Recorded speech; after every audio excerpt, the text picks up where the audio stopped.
And then we have site exploration rules. So this is kind of a cool like mini system. It's sort of a subsystem in my opinion. Essentially, this is site exploration is a system to go into a dungeon or the old dilapidated castle or the spooky section of the forest. It can be any kind of area where the GM wants to specifically track how the PCs are moving around and, you know, time it out a little bit more and get a little bit more into the minutia of the situation. So essentially, the players enter a site. And again, like I said, a site could be ancient ruins, an outsider outpost, a bandit fortress, some other place of peril and mystery. Like, it can be any kind of dangerous location. So once you enter a site, you then abstract the player's actions into turns, and a turn is roughly 10 minutes or a scene's worth of time. The point of the turn track is for the GM to have a rough gauge of how much activity the pieces are up to on that site, so the site can respond to what they're doing. It's not so much, phrased another way, it's not that important that they're specifically taking 10 minutes to do X, Y, and Z thing. It's more about the idea that, okay, they've taken 3 turns worth of actions. What are the denizens of the site gonna do in response to those actions, right? So like, it's been 30 minutes, they've done 3 actions, you know, what's kind of the response? You don't necessarily need to get super minute with it. It's just giving you a gauge, you know, that's why it says it's roughly 10 minutes. Feels kind of like a board game inside your TTRPG. Like I can see you setting up a tiny mini map, like overworld map, and your characters can just boop, boop, boop their way down the map and like, you know. Yeah, so effectively it kind of is, you go into like board game mode. You don't have to track site exploration with a map necessarily. Like the game says, you as the GM could just take mental note. They went from this room to this room, right? The layout doesn't need to be super specific if you don't want it to be, but it can be super specific if you're in the mood for that. You know, again, as this game is always saying, you know, do it how you want, basically. This is 100% those pay attention and steal this one. Yes, this is like a good for one me to steal, specifically. This was super neat when I was reading through it because, you know, I've run D&D and D&D adjacent, and yeah, you could steal this for 5e super easy. I never feel comfortable. Is not the right word.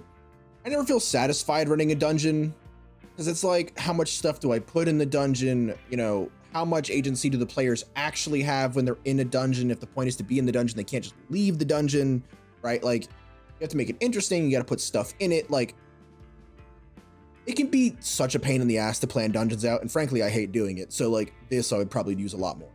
And if you are like me, you will probably also like this a lot. I mean, yes. Agreed. So you go into turns mode. Moving from room to room on a site takes 1 turn. Again, it doesn't literally have to be a room, right? If you're in the spooky, mysterious forest ruins, it could be moving from chunk of ruin to other chunk of ruin. One sec, because I think I skipped a thing in my... No, I guess not. Okay. So yeah, moving room to room takes a turn. If the PCs need to flee a room for some reason and they're being chased, you can make opposed Dex exert rolls with a +1 if they're a smaller group and a -2 to whichever group has the slowest member. And then essentially, you basically make a check. If you succeed, the PCs kind of outpace them. On a failure, they're like caught, or a situation happens. I'm being very quick with the explanation, but there's a chunk explaining how to handle like movement and fleeing stuff. If the PCs encounter opposition, you simply roll an X in 6 chance to see if the enemy is surprised, and then have them make a reaction roll. X in 6 meaning if you decide there's a 50-50 shot that the PCs or sorry, if you decide there's a 50-50 shot that the enemy will see the PCs, then you go, okay, there's a 3 in 6 chance. If you think it's very likely the monsters will see the PCs, there's a 5 in 6 chance. You know, that's all that means. And then you make a reaction roll. Reaction rolls again, same as Stars Without Number. You roll, I think it's 2d6, and there's a table for you to reference. When moving around in a site, torches cover 30 feet of light. Torches and lanterns, you might need to know that. Disarming traps takes about a turn, requires a dex sneak check. You can rush a trap so that it only takes a main action's worth of time, but that makes it harder. It increases the difficulty by 2. If you want to search a room, this I thought was really interesting. This one's fun. So if you want to search a room, it takes a turn, and you fictionally describe how/where you're looking in the room. If you describe looking where the GM hid something, you find it for free, no roll required. So if the GM hid something under the bed and you say, my character looks under the bed, you find it. If not, you have the PC with the best wisdom notice stat roll. If they succeed, you just fictionally describe how they found the thing that you hid.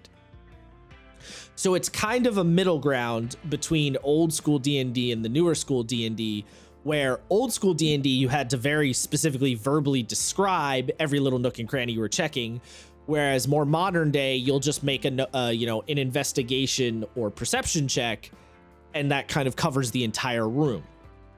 This is a good little middle ground. So you describe where you're looking. If if you're paying attention to the GM's description and you get, you're like, oh, the GM mentioned this, I bet that's important, then you get rewarded and you find the thing. If not, you can still make a roll.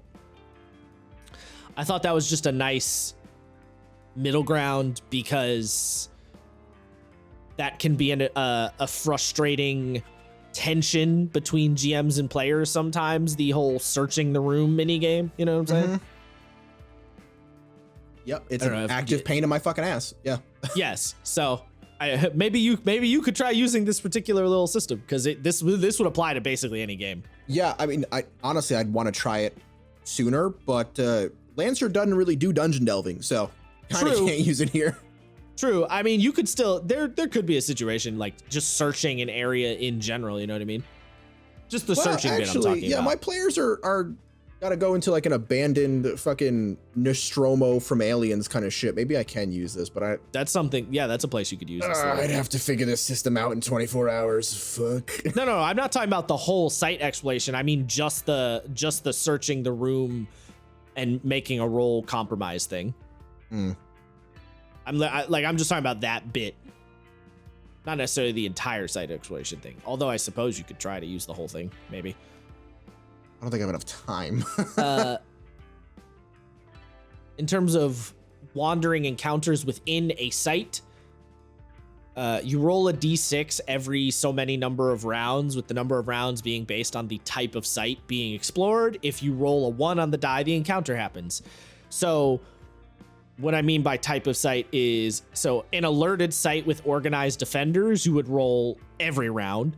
Whereas an abandoned or disused nook in a site, you would roll every 6 turns. I said round before I meant to say turn.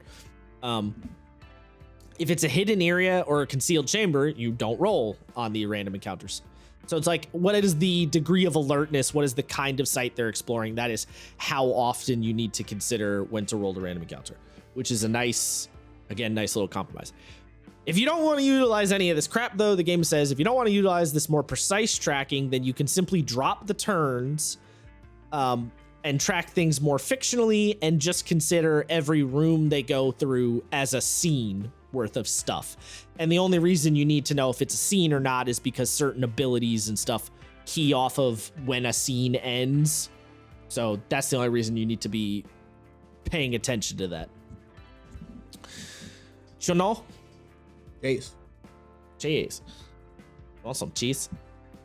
So I do have a baconator waiting for me once we stop recording. So yes, I would like some cheese. Then we get into the character advancement bit. This is all the same.